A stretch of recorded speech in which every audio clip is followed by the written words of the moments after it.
namin, pasuko yung terminal po ng permit namin. So, ibig sabihin nga, bawal. Paso, 2019 pa eh. Opo nga po. Sir, ba pwede makiusap? Galing presidential complaint hotline eh. Hindi natin pwedeng anuhin yan. Baka pwede makiusap ngayon lang, sir. Saka 2019 pa, ilang taon na? 20, 21, 22, 23, 24, 25, 26, 7 years. Ba't hindi nyo inasikaso? Tawagan mo, sir. Walang nag-asikaso. Baka hawak ko sa presidente lang. Malabo yun, 2019. Hindi wala malaki pinakita kahit 2022. Eh, ano lang po lang. Sir, Saka, pwede makiusap ngayon lang, sir. saka orientation ng terminal nyo, nasa center island kayo ng split saka diversion ng tatlong kalsada. Technically, bawal talagang may obstruction dito. Pangalawa, hinarangan yung ano ng fire hydrant. Pinaligiran nyo yung hydrant. Sir, ito po yung pera. Ayun din. Hindi po fire hydrant. Sige, ano yan? Ano po yan, sir? Ano ba yung dating, nung... Tubig po dati. Exactly. Ginagamit po yan pag may sunog. Diyan po kinokonek ang pipe para makakuha ng tubig plus sa hydrant. So, ginagamit po yan pag may emergency. Ang ibig sabihin po ng poste na yellow saka black, ibig sabihin bawal pong harangan. So, bawal po talaga dito. Bawal talaga. Pabi ko, tingnan mo, hinarangan yung parang yung ano ng water yung water supply Paki-verify nga yung mga ORCR ng mga tricycle. Saka check nga kung may plaka lahat. Lahat puro walang plaka to Pa-verify nyo nga. Ay, okay dyan. May plaka ba? Wala pa Ba't lahat walang plaka to? Wala ka license. Halika para hindi magkagulo yung mga driver. Halikayo. Bakit sinasabi kong mali itong permit? Sa no parking, sir. Diba? Bigay ko na po. Sir, senior. Wala pong exemption sa senior. Wala pong exemption. Dapat nga po kayo magpakitang mas magandang ginagawa. Po, meron kami dito kaya namin inaano naman. Meron kami ganito. Sir, mali po yan Alam nyo bakit? Kaya, Ang pagbibigay po ng... Sir, teka lang po. Ang pagbibigay po ng authorization na magkaroon po ng terminal ay hindi po sa kapangyarihan ng barangay. Ito po ay... Sa ano po ito by barangay captain. Opo, aprobado po ng barangay captain. Hindi nga po. Ang tamang proseso po niyan, kailangan inaaprobahan po yan ng konseho, ng city council na kung saan binibigyan po kayo ng lugar na saan po ang tamang permit at tamang terminal. Pangalawa, naka-indicate po dapat sa terminal permit kung sa isang kada paghihintay, ilan lang po ang limitasyon ng tricycle.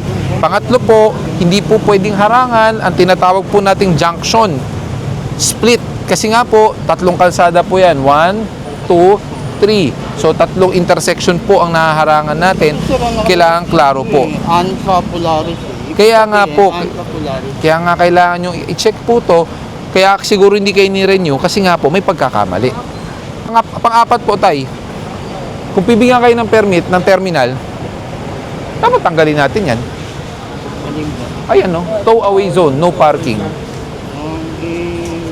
Yung mga, Bago lang po to. mga Sa barangay, no parking both side ang Polaris. Ayan Barangay po, ito sa barangay nagsabi. barangay. Barangay. No parking ang Polaris both side. Padala mo tong permit yan na ang pinapakita nila. Nasaan yung plaka nito? Nasira na daw, sir. Authorization to use improvised plate. May authorization ka. Safe pa ba to? Opo, sir. Safe pa yan? Safe pang gamitin? Opo, sir. Ano pa naman, sir? Tibay pa naman, sir. Kuya, kalbo na po yan. Kalbo na yan. Napakatigas pa, sir. Hindi pa, sir, mauubo. Napakatagal pa, sir. Alam mo ba ang gulong, pag masyadong matigas, mas prone na mag-crack? Papapalta ko na lang. Hindi na po to roadworthy. Dahil tinan mo pudpud na. Tanong natin sa LTO. Hindi, sir. Huwag na, sir. Pa 7.6 nga na isang Papalta ko LTO. na lang, sir. Tinan mo, alam mo Pa 7.6 ako isang LTO sa akin. Papalta ko na lang, sir. Sir, papapalta ko na lang po. Nasaan yung authority mo to use improvised plate? Hindi, sir. Ay, nabili ko sila yung ganyan na po, sir, ang plaka kasi bulok na nga, sir, yung luma. Asan yung ORCR mo? Naka-dyan, sir, Sige nga, pati nga na ORCR. Yan ang walang problemang maghanap buhay, walang problemang mamasada, pero dapat we comply with the safe standard, especially mga public utility vehicles. Tulad yan, sinasabi ni Kuya, safe pa daw yung goma niya dahil matigas. Ang pagkakamali niya, ang gomang mas matigas, mas prone na mag-crack kasi rubber should be soft compounded, hindi yung ganun. Pag matigas masyado, mas madaling pumutok, di ba? Hindi po, sabi ng tagalakad ko, maggawa ka lang ng plaka, basta yun din yung Hindi, kailangan natin mag-request ng authorization to use improvised drone. Hindi po Ay. tayo pwede maglalagay ng Eh ano po sir kaya, tawagan ko kaya yung aking tagalakad para makausap Yan. niyo. Ito naman kasi, ba't kailangan mo palakad? Nagpapalakad doon kami sir. Ba't kailangan mo palakad? Pag Paano mo malalaman ang proseso niyan? Hindi sir, kasi sir, kaya po nawala ang plaka na yan sir. Tatanong ako sa'yo, Wait. hindi mo ba kaya maglakad ng sarili? Ay ano sir ang Request ng maraming ano sir yung presidente namin na naglalakad eh. Pag nagpaparehistro kayo, paano ginagawa mo? Pumupunta ka ng Minsan, LTO? Sir, yan, nakakuha sa presidente namin, siya nagdadala doon Ah, so hindi ka na pumupunta ng LTO? Hindi po. Siya na non-appearance. Ayun, doon appearance po siya. Alam mo bang bawal yun? Alam mo bang illegal yun? bawal ko po yun. Opo, ang mga nirerehistrong sasakyan, kailangan pumunta po kayo sa LTO. Hindi po dapat siya hindi na- po nagpapalakad. Fixer, dumadaan kayo sa fixer. Hindi po sir, yung basta yung tagalakad namin sa pulpo yung nabilang ko po nito, yung tinuro namin re-registro. Okay, may tatanong Si ako Boss sa'yo. Conrad Ayan. po yan. May tatanong ako sa'yo ngayon.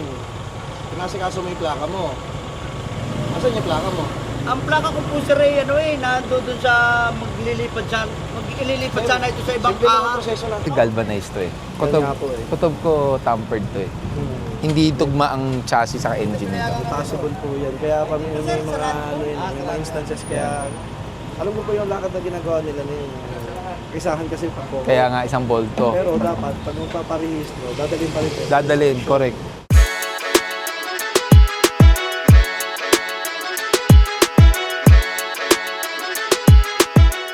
So, good morning. We are here in Mindanao Avenue Extension towards Congressional Avenue. This is actually an 8888 complaint area. So, makikita natin dito yung mga sasakyan. Nakaparada sila sa may, considering this is a plant box. So, supposedly, hindi po pwedeng paradahan ito. Despite that, the other side is the sidewalk. This one is for greener pasture or green project ito. So, hindi dapat pinaparadahan.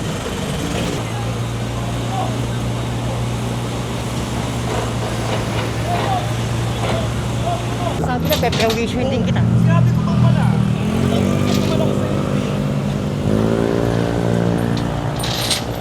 Makikiusap lang naman ako, sir. Ang pakiusap po, it's optional. Ha? Optional po ang pakiusap kung pagbibigyan kayo or hindi.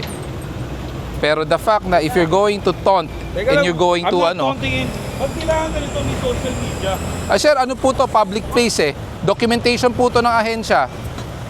Kasi if you're going to threaten the enforcer, that's a different I'm not thing. threatening anyone, brother. O sige po, then ano po? The basic fact na may violation po kayo. I did not say anything na I did not have. Okay, so where's your license? I did provide my license. Okay, so ano pong problema at anong concern? Lang naman ako na yung Ano isa po? na lang ikaso sa akin, ilagay sa ticket. Bago mo lagyan ng ticket, sir, pwede po bang papresent ang ORCR? Nabigay ko sa ORCR nandyan? Nasaan? Nilagyan na po, sir. Bakit naka, ano lang? Pero, Bakit naka temporary? sir, actually, I don't want any concerns na lang dito. Lang, nakiusap lang naman ako na baka pwedeng ibaba. Ang tanong Ay, ko, kung hindi- wait lang po wait lang. Gusto ko malaman both sides kasi I don't like yung narinig ko po sa radyo. That's why I want to confirm if it's true. Let's confirm lang muna. Here's the case, sir. Sir, wait lang. I want to confirm something lang muna, okay? Aban, totoo ba na sinabi ng nahuli mo na peperwisyohin ka niya? Yes, boss. Okay. Bakit niyo po sinabi yon? Sir, because Why? he's been lying. I What? did not say actually that. Okay. Sabi ko Oh. nagkaka-perwisyon tayo, magpe-perwisyon talaga tayo. Wait lang. That's a different thing. Wait lang wait lang. If you that's not a different thing. It is. It's not. It's not. It's not. But anyway, It's not. It's not a different thing. akin na lang, ayaw Hindi ko po. na lang patagal-tagal pa Hindi eh. po. Guy. I did not say he's lying. Sabi mo he's been lying. I'm saying magkaiba yung pay-perwisyon at nagkaka-perwisyon. Time out ha. Akin yung recording, kasasabi lang niya, he's been lying. So ano ang reason bakit siya nagsisinungaling? Brother, Nasaan yung ORCR niya? Gusto ko makita bakit naka-temporary plate. hindi ko pa nakukuha yung ano ko eh. Doon ko po makikita po natin kung kailan pa po yan na issue ang plate number nyo po. Tabaan, brother. Kung hindi po kayo mapagbigyan, brother, ibig sabihin, hindi po pwede. Eh, sige, ganun na nga lang, sir. Nabiyan niya ako boss na Na, piperwish niyo daw ako narinig ko, sinabi rin naman niya ngayon, kung magkakaperwisyon lang tayo, magpaperwisyon na lang tayo. Yun ang sabi niyo, sir. It's a different way na, No, kumbaga, sir. If we want to comprehend it in the bilingual nature of an English, hindi po magkaibang concept yun. It's the same concept. medyo magkaiba. No, Concept. it's not. Medyo magkaiba. Sige nga po, concept. sir. Kayo po mag-define sa akin. Kayo po mag-define sa akin. How do you define na magkaiba Kumbaga, po? parang nagkaka-perwisyoan. versus Exactly. Threatening you that they perwisyon ka. Magkaiba pa rin po. Pag sinabihan kita, sir, nagkaka-perwisyon na rin naman tayo eh. Perwisyon lang din kita. Would you like it or not? Because yun na yung nangyayari. Ang tanong, Hindi- sir, Hindi, okay, ang tanong, pinerwisyo ka ng enforcer, may violation po kayo? oh, alam ko naman na may violation. So bakit nyo sasabihin Kaya nga, piniperwisyo sa'yo, wala kayo? namang violation So why are you saying on the context na piniperwisyo kayo ng enforcer kung may mali naman po kayo? 'Di ba? Kung wala kayong mali at hinuhuli kayo at kinokotongan kayo, perwisyo. Pero may mali po kayo, top to bottom. Walang helmet, dress code. I understand. Hindi ko So naman bakit? dinideny na walang Bakit? violation, Yun nga pare. po yung hindi ko gusto Nakikiusap eh. nga lang na So pag nakiusap at hindi kayo baka naman pinagbigyan, pwede naman mapagbigyan. Oo nga, Dahil nga, nakita naman niya yung address ko, andyan lang naman talaga ako. nonetheless, Kaya, if this road belongs to you and it's private property, hindi namin kayo huhulihin. The fact na you have multiple violations at tama ang ginagawa ng enforcer, hindi kayo piniperwisyo. That's a very wrong concept. Piniperwisyo kayo ng enforcer dahil hinuli kayo sa pagkakamali nyo. 2024 pa may plaka to. Failure to attach to. O, di ba, boss? Wala pa ako nakukuha. Sir, kung hindi nyo pa nakukuha, Sir, kung ano, i-attach ko na talaga. nasaan po ang authorization nyo to use, excuse lang po, para makita natin. Saan po ang authorization nyo to use improvised plate? Kasi sir, ito po just for your yan, hindi ko just for your pwede. knowledge. Binili nyo po ang inyong motor back in September 20 of 2024. Di ba po? So ngayon, lalabas po ang OR nyo. Anong OR date? Yeah, thank you for letting me know that. September 19. September 19. So in short po, Paano? ang OR date nyo po, September 19 of 2024. Ngayon, lumabas po itong official receipt that day of registration nyo po Apo. is may issued plate number na kayo. Ibig sabihin po niyan, nung back in 2024 pa lang po, meron na dapat plaka to. Remember, there was a memorandum circular na pag binili po ang motor, within 3 days or even sasakyan, meron na pong lisensya. Meron na pong plaka. Yun yung akin na. Sige sir, tuturo ko po sa That's just inyo. me telling you, brother, na I always go there. Hindi. Kasi nga I don't That pay. is a monthly amortization Oo. thing. Hindi. Ang plaka po kasi, kung wala sa dealer, it's your responsibility to get it from LTO. Tapos sir, ito, papakita ko sa inyo. Yun yung sinishare ko lang na Apo. point. This one is not authorized. Why? Pag meron kayong plate number, dapat nakalagay po yan. Then sa ilalim nakalagay, plate not available. Tapos nakalagay po ang MB file number nyo po. Hindi po ganon.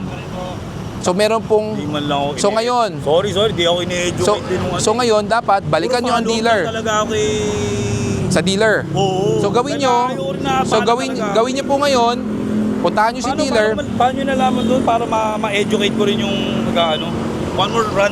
sa OR po. Abala ko na sa iyo. Ang OR po kasi, based on the OR date and the time, kung kailan po nirehistro ang inyong motor, This is it. yes, diba? this is it. So dito po, pag wala pong plate number, ang nakalagay po dito, MB file lang. Ito lang po. So sa inyo, may issued plate number na kayo. Ibig sabihin po niyan, it's already available sa Land Transportation Office.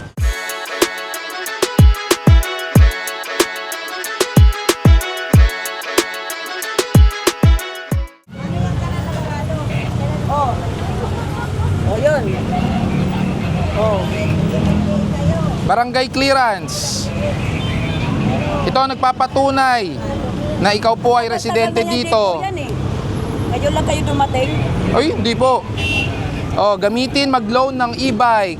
Siyempre naman. Kailangan natin Barangay business permit. yan. Sige po pag ito mali po kayo.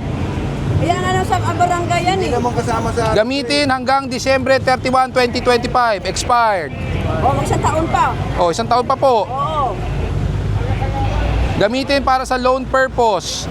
Barangay, wala pong permit. Layo nang kasi wala talaga. Pasensya ka na, open naman Barangay health worker po kayo. Tama ba? Bakit Makinig ka muna. Ako muna pakinggan mo. Huwag mo kaming pinangungunahan. Unang-una, ang bangketa hindi nyo po pagmamayari. Nilalakaran ng tao yan. Pangalawa, ang bangketa hindi po pwedeng sakupin, gawing extension ng negosyo. Pangatlo, kayo po ay related sa barangay. Kayo ang unang-unang dapat sumusunod at nagpapakita ng tama. Kung ang barangay tent nga kinumpiske, yan pa kaya? Pang-apat, kita nyo po yan.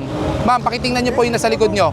Yan po ay tinatawag na drainage. Parte po yan ng flood control na kung saan pag yan ay nabara, kaya po kayo laging puno ng tubig dito. Tapos ka na, ako naman. Anong tapos na ako? Ito. Inaano namin ito dito kasi Nasaan po ID nyo? Nasaan po ID nyo? Na bilang health worker po kayo ng barangay. Nandoon po sa Alam nyo po ba, pwede po kayo ma-report sa DILG sa ginagawa nyo po? Wala eh, malayo sa akin eh. Madadamay pa po. Madadamay pa ang barangay. dito, nagmula ako sa impyerno kayo mga Sige po. Kayo rin po naman po ang tatanggap niyan, hindi kami. Tara.